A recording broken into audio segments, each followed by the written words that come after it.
on the Causeway Coastal Trail here in Northern Ireland.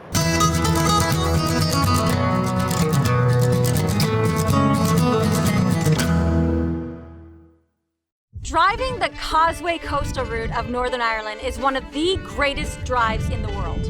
By far, I would say for me, the biggest highlight was the Giant Causeway. I'll never forget walking out there for the first time and just my jaw dropping because there's all these basalt columns. You know, they look like they've been placed there by an architect. Yeah, legend has it that the giant Finn McCool made a giant causeway, hence the name, over to Scotland to fight with another giant.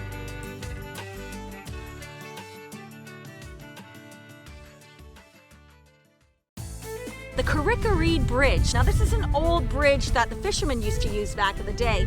You know what? It's been modernized now for tourists. When you take this bridge over, like the bridge is a highlight, yes, but when you get out there and you're standing on these massive cliffs, you know, overlooking the ocean, you really feel small. You know, I really respect Mother Nature when I was standing there. Yeah, this is a wild coastal route. I'm telling you, the waves are pounding, the cliffs are giant. These are some of the highest sea cliffs in the world. And when you're standing up there, you're just in awe.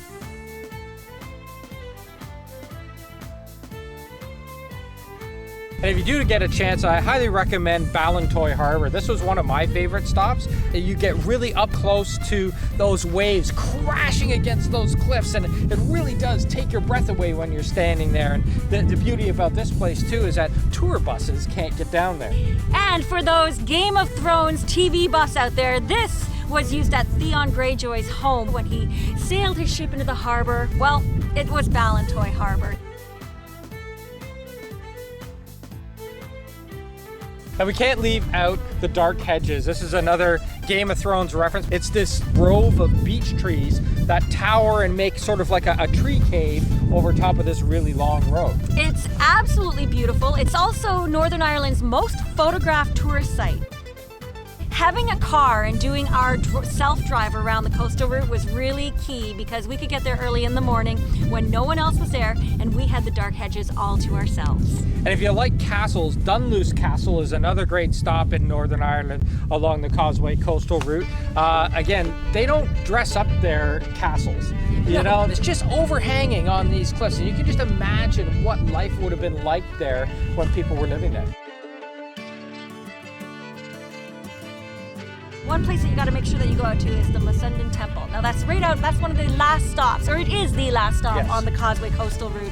And then you go back into Derry, Londonderry, into the cities and everything. But this is a nice stop, and Dave loved photographing it. Yeah, when I read about the Masundin Temple, I was really curious because you walk through a small settlement and remnants of a settlement that's there, and you get out to the edge of this cliff, and there's a very small stone temple that's sitting there that just doesn't look like it belongs, but it's an incredible scene to photograph.